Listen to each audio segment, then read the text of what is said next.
तो जनाब हमारे CSS कोर्स के अंतर्गत आज है लेक्चर नंबर 22 और जनाब आज के दिन हम लोग जानने वाले हैं CSS के अंदर यूज होने वाली इमेज स्प्राइट टेक्निक के बारे में कि ये क्या टेक्निक है और कैसे यूज की जाती है। तो चलिए अपनी वीडियो को स्टार्ट करते हैं बिना समय गवाए। लोग आ चुके हैं आप अपने कंप्यूटर की स्क्रीन पे। अब मैं आपको बताने वाला इमेज स्प्राइट क्या होता है, ठीक है।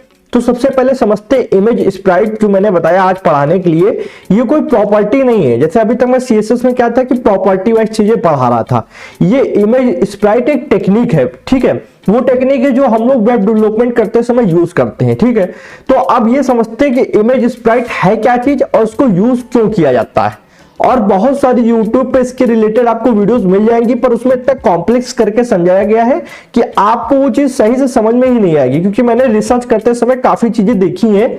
सीधा सा मतलब समझिए कि इमेज स्प्राइट एक ऐसी टेक्निक है जिसमें हम लोग करते क्या है कि जैसे अभी यहाँ पे एक इमेज है मेरे पास, जिसके अंदर एक सन है, एक आपका मास है, एक मून है, ठीक है। ये तीनों एक ही इमेज के अंदर है ये, ठीक है। और इसके ऊपर देखें तो एक ये इमेज है, एक ये इमेज है। अब हम लोग चाहते हैं तो सन के लिए एक अलग इमेज ले सकते थे, मास के लिए एक अलग इमेज ले सकते थे और मून के लिए एक अलग इमेज ले सकते थे, ठीक है। तो यहाँ पे तीन इमेज अलग अलग हो जाती, पर हमने ऐसा ना करके एक ही इमेज के अंदर तीनों हम लोग ने ले लिए और ये तीनों PNG फॉर्मेट में, ठीक है। तो आपको समझ में नहीं आएगा, पर ये एक ही इमेज के अंदर तीनों चीजें हैं। तो ऐसा हम लोग ने किया क्यों? अब मान लो ये तीन इमेज होती है, एक सन की, एक मास की, एक मून की, और इसको हम लोग अपनी वेबसाइट के अंदर लगाते हैं, ठीक है। तो अभी क्या है, अभी ये इमेजेस पड़ी मेरे फाइल मैनेजर के अंदर। जब मेरी वेबसाइट पब्लिक होती, मतलब यूजर उसको यूज कर पाते, तो यही इमेज हो जाती सर्वर के अंदर चली जाती। तो जब हमारा यूजर हमारी वेबसाइट को खोलता तो हमारा ब्राउजर सर्वर से रिक्वेस्ट करता, सबसे पहले सन की इमेज मांगने के लिए, फिर मास की मांगता, फिर मून की मांगता। अगर तीन इमेज होती है, ठीक है, तो तीनों इमेज आने में देखो 3 बार उसको रिक्वेस्ट करनी पड़ेगी, तो टाइम बहुत ज्यादा लगेगा, मतलब एक तरीके से लोड टाइम बढ़ेगा।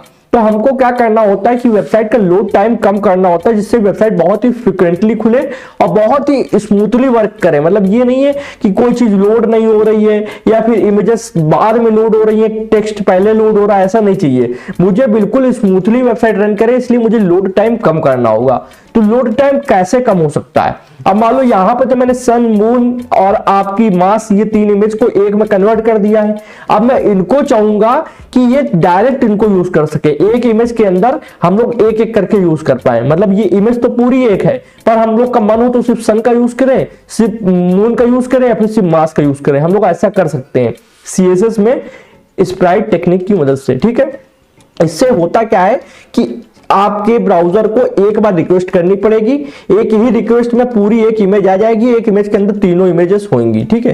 तीन मतलब देख लो तीनों चीजें हैं तो आएगी, लोड टाइम तो बहुत कम हो जाएगा। मतलब एक इमेज लोड हुई, एक इमेज के ही अंदर उसको तीन इमेज मिल जाएंगी, ठीक है। तो उसको 3 बार रिक्वेस्ट नहीं करनी पड़ेगी सर्वर से। अब ऐसे क्या था कि अगर 3 अलग अलग इमेज यूज करते हैं, सन के लिए अलग, मास के लिए अलग, मून के लिए अलग, तो 3 बार रिक्वेस्ट करता, फिर वो लोड होकर आती। पर हम लोग ऐसा करते हैं कि उनको एक ही में कंबाइन कर देते हैं, फिर वो एक इमेज के लिए रिक्वेस्ट करेगा, उसको एक इमेज मिल जाएगी और वो एक इमेज से 3 इमेज बना लेगा। यही है स्प्राइट टेक्निक। इससे क्या होता है, लोड टाइम कम होता है। अब थोड़ा और एक बार इसको समझते हैं अच्छे से कि ये हम लोग टेक्निक यूज जब करते हैं जब हमारी जो ये इमेजेस हैं ये बहुत ही कम साइज में हो, मान लो KB में हो, जैसे 5 KB की ये सन की हो और 5 KB की ये हो, 5 KB की ये हो, तो तीनों हमारी कितनी 15 KB की होंगी। तब हम लोग इसको एक में कंबाइन कर देंगे और ये तीनों 15 KB की होंगी, एक बार में एक इमेज आएगी, एक इमेज से वो तीनों बना लेगा।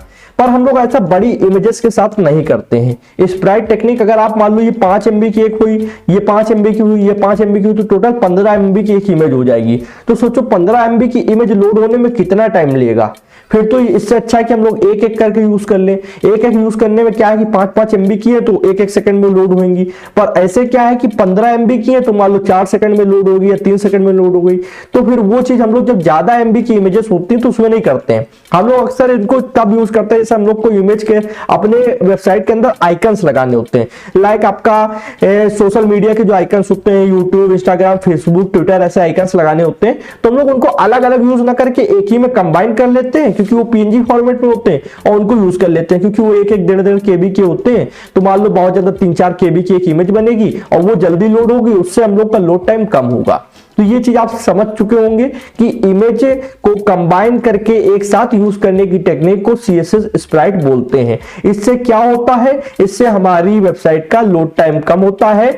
आपके ब्राउजर को सिर्फ एक बार रिक्वेस्ट करनी होती है जिससे उसको एक इमेज मिलती है, वो एक इमेज से वो 3 इमेज बना लेता है। 3 इमेज बनाता कैसे है ये चीज हम लोग आज की वीडियो में सीखने वाले हैं। ठीक है, तो अभी हमारे पास एक index.html फाइल ओपन है जिसमें अभी मैंने कुछ नहीं करके रखा है और style.css है, ये भी पूरी खाली पड़ी हुई है।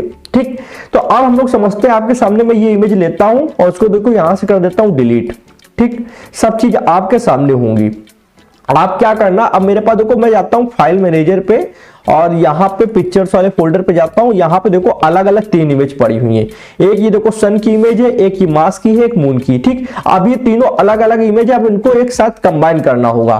तो इसको कंबाइन करने को बोलते हैं स्प्रेड करना होगा। ठीक है, तो वो कैसे करेंगे, तो उसके लिए अगर आप मैनुअल रूप से करना चाहते हैं तो आप फोटोशॉप का यूज कर सकते हैं या फिर किसी भी फोटो एडिटर, ग्राफिक एडिटर का यूज कर सकते हैं। ठीक है, पर यार मैनुअल रूप से करना बहुत ज्यादा कठिन है और उसका कोड भी लिखने में आपको बहुत ज्यादा प्रॉब्लम होगी। मैं आपको एक सीधा सा आसान तरीका बताता हूं जो आपके लिए भी फ्रेंडली हो और हम लोग उसको यूज करके अपना टाइम बचा पाए। बेसिक से अगर समझे कि टाइम सबसे ज्यादा इंपॉर्टेंट होता है, अगर हम लोग का कहीं छोटी सी टेक्निक से बड़ा काम हो रहा है तो हम लोग उसको यूज करेंगे। टेक्नोलॉजी का यूज ही यही है कि टाइम हमारा बचाती है टेक्नोलॉजी। ठीक है, तो ब्राउजर को ओपन करना है और सर्च इंजन में आते हैं और यहां पे क्या करेंगे, हम लोग सर्च करेंगे इमेज स्प्राइट जनरेटर। ठीक है, ये आपके सामने आ रहा है जनरेटर। एक सेकंड स्पेस मार देते हैं। ये देखिए, ये मैंने सर्च करके रखा है, इसको यहाँ पे आते हैं। अब कुछ वेबसाइट्स आपके सामने आएंगी। यहाँ पे मेरी बात देखो ध्यान से समझो कि ये आपकी जो वेबसाइट आई इनको मैंने सबको यूज करके चेक कर लिया है। इनका यार उतना अच्छा फंक्शन नहीं, मतलब ये कुछ वेबसाइट तो दिखने में अच्छी नहीं है। ठीक है, यूआई इनका बहुत भद्दा है। कुछ का यूआई ठीक है तो वो प्रोसेस में बहुत टाइम लेती है इमेज को लोड करने में। तो मैं आपको जो वेबसाइट बता रहा हूँ आप उसका यूज करिएगा, इससे आपका टाइम की कंज्यूमिंग भी कम होगी और बहुत ही स्मूथली आप काम कर पाएंगे। बाकी मैं ये नहीं कह रहा हूँ कि आप उसी का यूज करो, आप इन सबका यूज करके देख सकते हो, इनका भी यूज करके चेक कर लेना। अगर आपको इनमें से कोई अच्छी लगे तो आप इनमें से कर लेना, पर मैं आपको जो वेबसाइट बताऊंगा उसकी मुझे थोड़ा सा विश्वास है क्योंकि मैंने उसका यूज किया हुआ है और वो अच्छे से काम करती है। ठीक है, तो वो वेबसाइट इन्हीं में से एक है। यहाँ पे चेक कर लेते हैं कहां पे है वो वेबसाइट।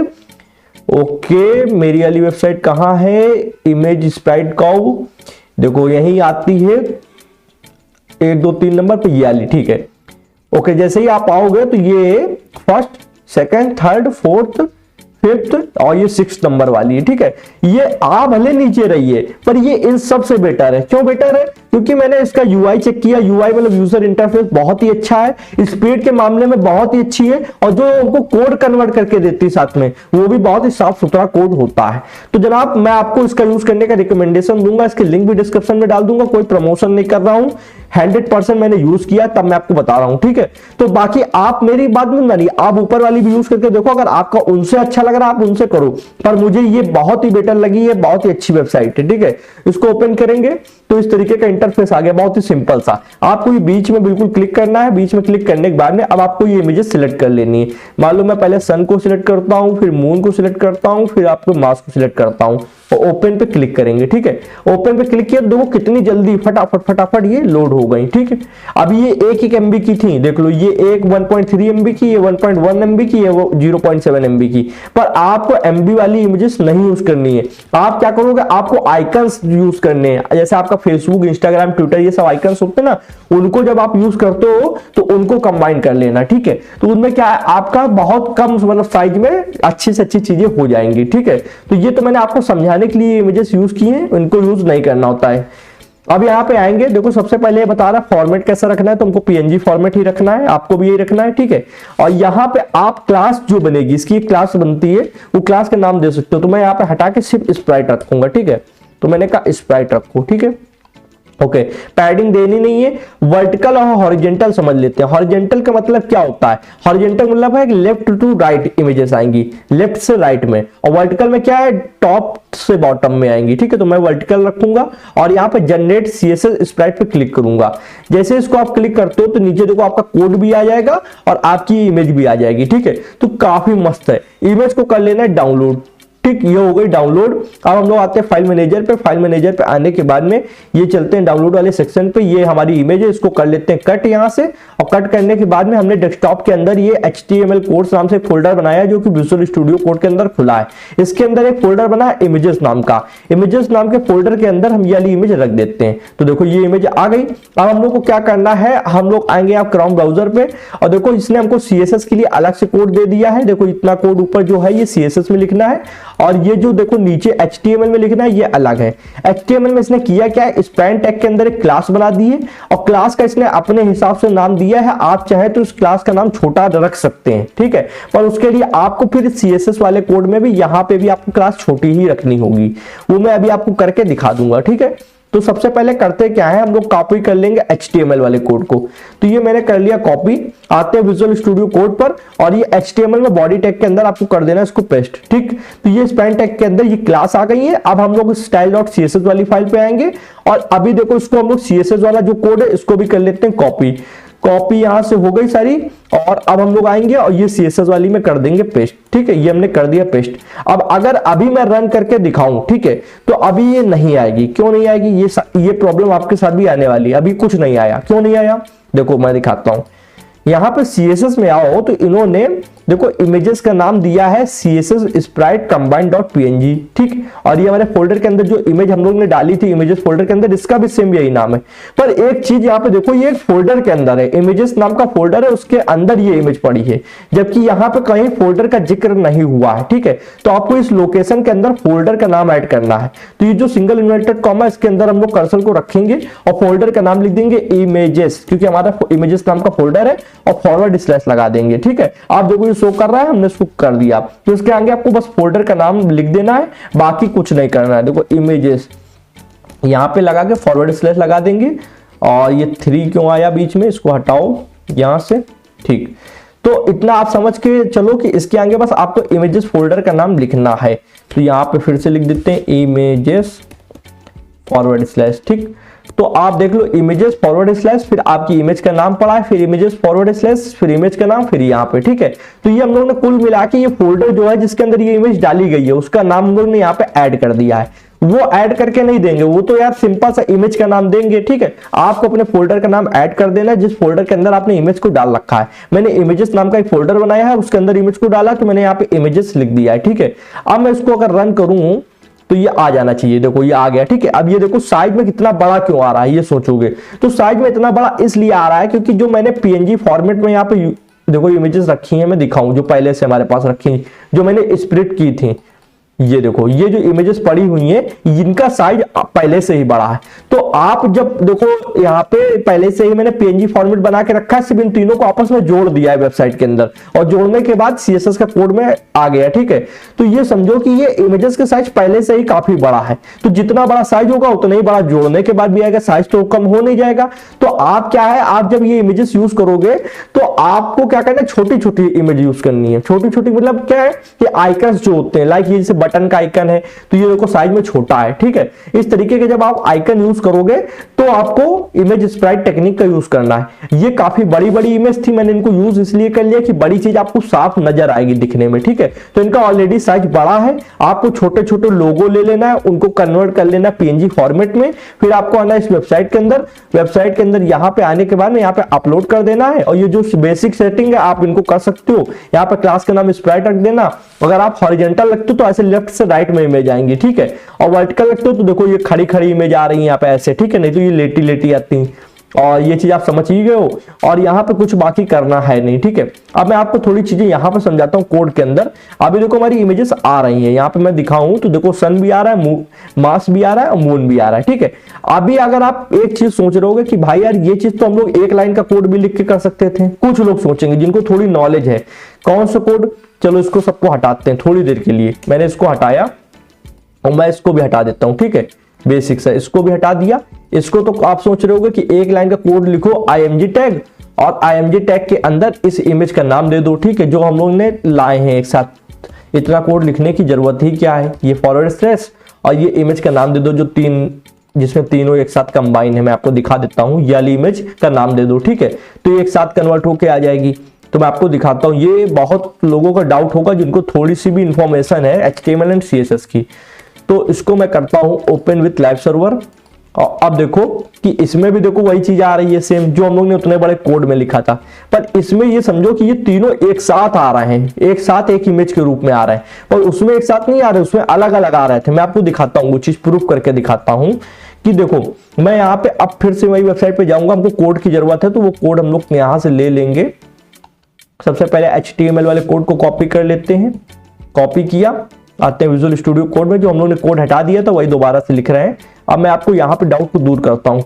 अब देखो ये जो इमेज है इसको आप एक एक करके नहीं लगा सकते हो, मैं आपको दिखाऊं। यहाँ पे ब्राउजर पे जाएंगे, अभी कहे कि अगर मान लो सिर्फ सन आए और ये मार्स और मून ना आए तो आप इसको ऐसा नहीं कन्वर्ट कर सकते हो। पर जब हम लोग यहाँ पे कोड जो लेकर आए इसको कर देते हैं पेस्ट, और CSS के लिए भी कोड कॉपी कर लेते हैं यही वेबसाइट के अंदर से।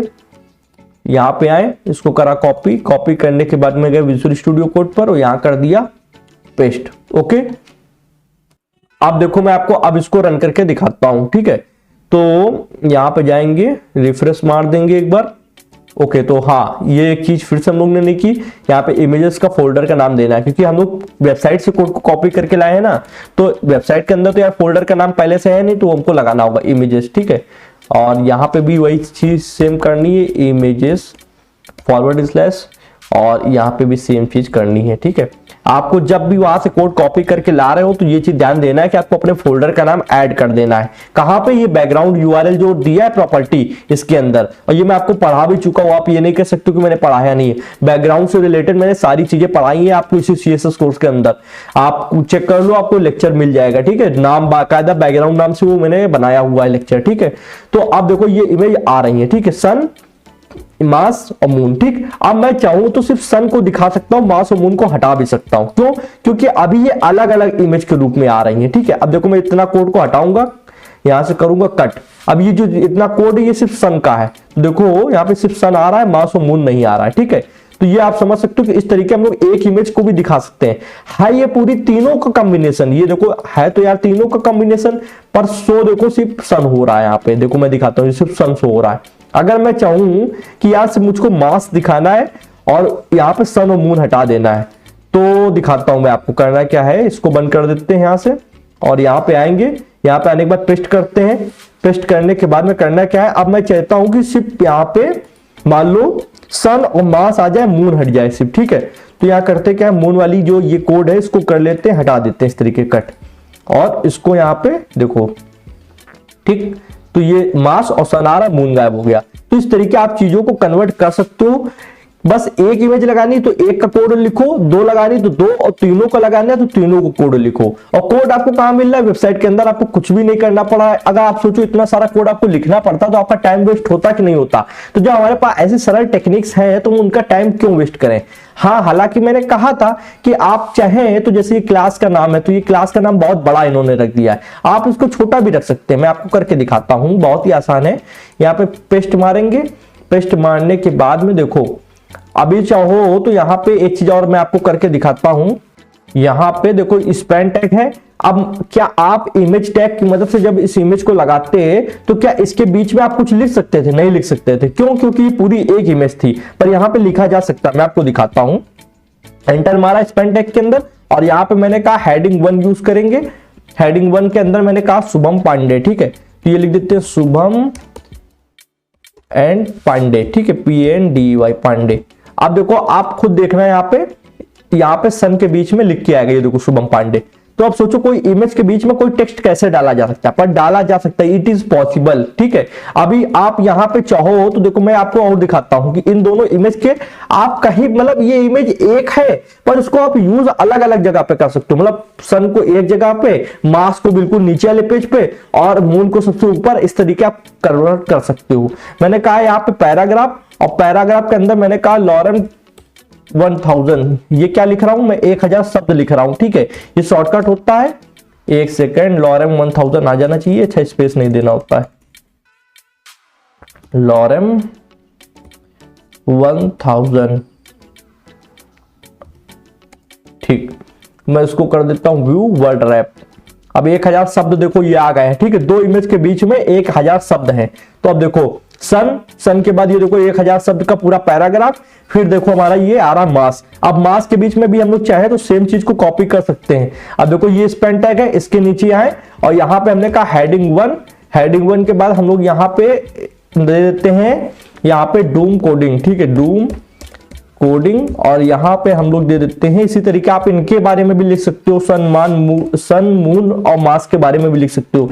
मैंने पैराग्राफ ओपन किया, फिर यहाँ पे मैं एक डमी टेक्स्ट लिखूंगा, लॉरेम 1000 किया तो देखो एक डमी टेक्स्ट हो गया, एंटर मारा। अब देखो सबसे पहले देखो आपका सन आ रहा है, ठीक है, सन के बाद में आपका, मैं थोड़ा सा इसको जूम आउट करता हूं, देखो अब आपको समझ में आ रहा है, सन आ रहा है, सन आने के बाद में आपका देखो ये पैराग्राफ आ रहा है इस तरीके से, और ये देखो फिर आपका मास आ रहा है, फिर ये देखो मून आ रहा है। तो क्या आप किसी इमेज के बीच में ऐसे टेक्स्ट लिख सकते हो? नहीं लिख सकते हो। ये किसकी बदौलत हो पा रहा है? ये इमेज स्प्रेड टेक्निक की मदद से हो पा रहा है। ये हम लोग ने किया क्या कि एक इमेज को कोड की मदद से, सीएसएस कोड की मदद से 3 इमेज में कन्वर्ट कर दिया है। मतलब रिक्वेस्ट एक बार गई, लोड एक इमेज भई है, पर यूज हम लोग इनको अलग अलग तरीके से कर रहे हैं। सन को आप कहीं और यूज कर सकते हो, मास को कहीं और मून को कहीं और, कोई भी प्रॉब्लम नहीं है। हम चाहे देखो अभी ये देखो सन के बाद मास आ रहा है, फिर मून आ रहा है, ठीक है, तो हम चाहे इसको मून को ऊपर कर दे, मास को नीचे कर दे, इसको भी किया जा सकता है। तो कुछ नहीं करना, सीएसएस वाली पार्ट में आएंगे और देखो अब हम लोग करेंगे क्या, यहाँ पे ऊपर आते हैं। अभी सबसे पहले सीएसएस वाले पार्ट में आए, यहाँ पे देखो ये जो हमारा ये मास वाला कोड है, इसको हम लोग यहाँ से उठाएंगे, पूरा सिलेक्ट कर लेंगे अच्छे से, यहाँ से पूरा सिलेक्ट करके इतना कट किया, ये मास का कोड है, ठीक है, मास बीच में आ रहा था तो यहाँ पे लाके पेस्ट कर देते हैं, ठीक है। अब देखो पहले सन, फिर एक सेकंड, ये पहले सन आ रहा है, फिर मास आ रहा है, फिर मून आ रहा है। तो ये क्यों आ रहा है? देखो हमने जबकि कोड को यहाँ पे कर दिया है। चलिए एक सेकंड, मैं इसको ऊपर नीचे भी कर लूँ तब करता हूँ। तो ये चेंजमेंट हमारी समझ से सीएसएस से नहीं होगा। अगर हमको यहाँ पे मास को नीचे लेकर आना है, यहाँ पे मास को नीचे लेकर आना है, ठीक है, और मून को बीच में लेकर आना है, तो ये होगा ये HTML से, ठीक है, HTML से पॉसिबल होगा। तो मैं करता क्या हूँ, यहाँ पे आता हूँ, देखो सबसे ऊपर वाला जो स्पैन टैग है ये सन के लिए है, ठीक है, और ये जो बीच वाला स्पैन टैग है ये हमारा मास के लिए है, और ये नीचे वाला आपका मून के लिए है। तो क्या करेंगे हम लोग, सबसे पहले ये जो मास वाला कोड है इसको यहाँ से काट लूँ, कट कर लूँ, इस तरीके किया हम लोग ने कट, और कट करने के बाद यहाँ पे आएंगे, एंटर लेके यहाँ पे कर देते हैं पेस्ट, ठीक है, यहाँ पे पेस्ट कर दिया। और ये देखो ये मून वाला कोड है जो नीचे पहले से लिखा था, इसको कर देते हैं कट, कट करने के बाद यहाँ पे आएंगे, यहाँ पे कर देते हैं हम लोग पेस्ट, ठीक है, ये किया पेस्ट।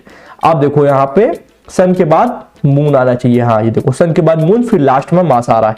तो ये क्या हो पा रहा है, ये अब सोचो कोई इमेज को आप ऊपर नीचे कर पा रहे हो तो कैसे कर पा रहे हो? अगर ये एक इमेज होती तो क्या आप सन मास मून को अलग अलग यूज कर पाते? ना कर पाते। ये इमेज स्प्रेड टेक्निक की मदद से हम लोग इसको कर पा रहे हैं, और ये कोड हम लोग को मदद कर रहा है style.css वाला। देखो इसमें तो स्प्लाइन टैग है, वो एक क्लास यूज भाई, ये सिंपल सी, पर यहाँ पे ये कोड हमारी हेल्प कर रहा है, ठीक है। और ये कोड बना कैसे? ये हमारी इस वेबसाइट की मदद से बना है, और इससे आप बहुत आसानी से बना सकते हो। मैंने कहा था कि जैसे कि क्लास का नाम है, जैसे ये क्लास का नाम हम लोग ने यहाँ पे आया है, इनका बाय डिफॉल्ट इन्होंने इतना लंबा नाम दे दिया है क्लास का, देखो स्प्राइट 1691 ऐसे है ना।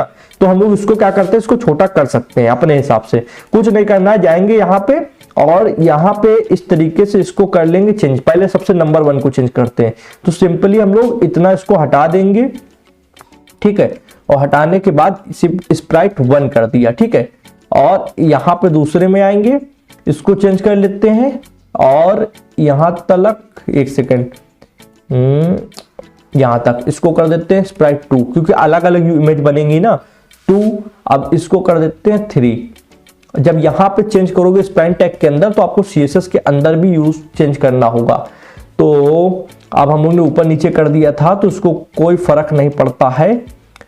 एक सेकंड में यहाँ पे पहले इसको कर देता हूं 1।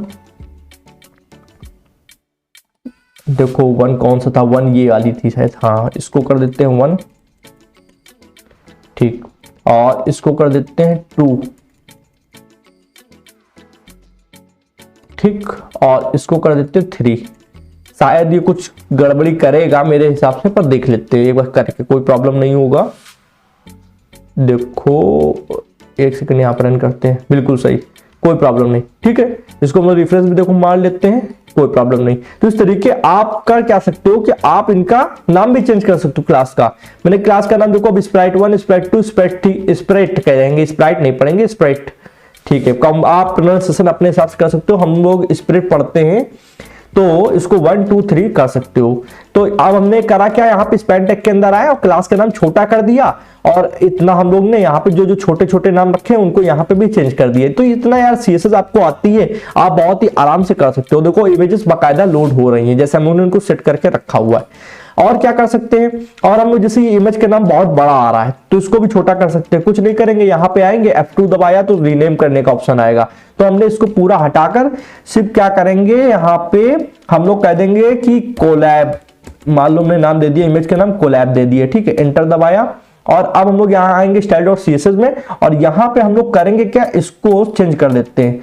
यहाँ पे हमने लिख दिया कोलैब, ठीक है, कोलैब.png खुद ही सजेशन दे रहा है, और यहाँ पे भी आके इसको चेंज कर दो, ठीक है। फिर सारी आपको चेंज करनी पड़ेगी, क्योंकि अगर आप कहीं अलग कुछ करते हो तो जहां जहां वो चीज यूज की गई है वो हर जगह सही करनी होती है। ये चीज आपने पढ़ रखी है सीएसएस के अंदर। तीसरे वाले में भी आएंगे और देखो इसके नाम को हम छोटा कर सकते हैं, ये हमारे हाथ में पॉसिबल है, ठीक है। अगर आप इतने बड़े नाम नहीं रखना चाहते हो क्लास और इमेज का तो देखो रख दिया, ठीक है। अब भी ये इमेज सक्सेसफुली आ रही है, कोई प्रॉब्लम नहीं है, क्योंकि देखो उसने कोड अपने हिसाब से कन्वर्ट करके दिया। जैसे ये वेबसाइट है, अगर ये वेबसाइट क्या कर रही है, इतना लंबा क्लास का नाम इस वजह से रख रही है क्योंकि इसको बहुत लोगों को सेम कोड देना होता है, तो इसने अलग अलग बड़ी बड़ी क्लास का नाम रख दिया, ठीक है। आप इसको छोटा कर सकते हो, 161 ये सब हटा दो, सिर्फ 1 2 3 लिख दो, ठीक है, उसकी जगह पे। और यहाँ पे आप क्या कहते हो, इमेज का नाम इसने काफी बड़ा दिया, स्प्रेड कंबाइंड, ठीक है, इस तरीके। तो इसको भी आप अपने हिसाब से चेंज कर सकते हो, कोई प्रॉब्लम नहीं है। तो यहाँ पे हमने चेंज कर दिया, ठीक है। तो आपको इतना कोड लिखने से आपकी हेल्प हो गई कि मतलब इतना कोड लिखते एक एक क्लास को सिलेक्ट करते फिर बैकग्राउंड फिर यूआरएल, और ये सबसे ज्यादा प्रॉब्लम क्या होती है, ये जो एक्स और वाई जो लिखा हुआ है, ये एक्स एक्सेस है और ये वाई एक्सेस है, इसको आपको फाइंड करने में बहुत ज्यादा प्रॉब्लम होती। तो ये इतना मैं आपको डिफिकल्ट नहीं बताना चाह रहा था, जो चीज आसान हो पा रही है उसको कर सकते हैं। अभी क्या है कि अभी देखो हमारे पास यहाँ पे पूरी इमेजेस आ रही हैं, हम जिसको चाहे मान लो मास को गायब करना चाहते हैं कि मास शो ना हो, ठीक है, तो हम बहुत ही आसानी से मास वाली इमेज को गायब कर देंगे यार, कोई प्रॉब्लम नहीं। आप यहां से आ जाओ, यहां से मास वाली इमेज को गायब कर दो डायरेक्ट, चाहे सीएसएस से गायब कर दो। मालूम मैं सिर्फ इतना कोड हटा देता हूं, ठीक है, यहां से ये कोड को हटा देता हूं, कट कर दिया। अब देखो यहां पे मास वाली इमेज नहीं आ रही। आई होप आपको ये लेक्चर काफी अच्छा लगा होगा। यहां पे हम लोग ने आपको एक टेक्निक बताई है जिसका नाम है इमेज स्प्राइट या स्प्रिट, जो आप बोल सकते हो, स्प्राइट पढ़ेंगे, आई लगा हुआ है, ठीक है। तो ये सीएसएस के अंदर बहुत ही ज्यादा यूज की जाने वाली टेक्निक है। इससे हमारे देखो एक वेबसाइट का लोड टाइम बहुत ही कम हो जाता है। आप मान लो 3 इमेज लो, कोई आप ही हो, आपको कोई सामान दिया जाए कि 5 बोरी सामान एक साथ रखो जाके, जबकि वो 100 ग्राम की है, ठीक है, तो आप 5 बार आओगे, 5 बार रखने जाओगे तो आपको मेहनत ज्यादा लगेगी, आपको बार बार रिक्वेस्ट करना पड़ेगा, ठीक है। आप ब्राउजर एक तरीके से, अगर आपको वही 5-5 ग्राम की चीजें एक साथ दे दी जाए, ठीक है, तो कितना 15 ग्राम की बोरी आप आराम से इसे उठाओगे, ऐसे रख दोगे, तो आप खुद सोचो कि 15 एक साथ उठा सकते हो या फिर 5-5 बार आप उठाओगे तो आप उसमें थक सकते हो। तो हम लोग यही चीज यहाँ पे देखते हैं कि अगर हमारी इमेज का साइज कम है, केबी के अंदर अगर इमेज 5 केबी 10 केबी है तो हम उसको एक साथ कंबाइन कर लेंगे और एक इमेज के रूप में उसको यूज करेंगे, ठीक है, जहां मन होगा वहां पे। पर अगर इमेज का साइज ज्यादा है कि 1 MB 2 MB है, तब हम लोग ऐसा नहीं करेंगे।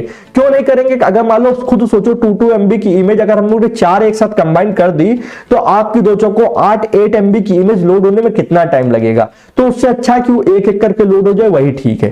तो ये कम करते जब है जब हमारी इमेज केबी के अंदर होती है, और जनरली हम लोग जब आइकन्स लगाते हैं, छोटे छोटे लोगो PNG लगाते हैं, तब हम लोग यूज करते हैं इनका, ठीक है। और एक यहाँ पे ये चीज और मैं बता दूं कि ये टेक्निक जो होती है ये हमेशा बैकग्राउंड के अंदर काम करती है। बैकग्राउंड के अंदर क्या मतलब, बैकग्राउंड इमेज के अंदर। देखो ये बैकग्राउंड इमेज का यूआरएल है, ठीक है। आप डायरेक्ट इमेज पे इसका यूज नहीं कर सकते हो, डायरेक्ट में आपको एक इमेज ही लगानी पड़ेगी, पर आप इसको बैकग्राउंड जो प्रॉपर्टी होती है उसके अंतर्गत यूज करते हो हमेशा।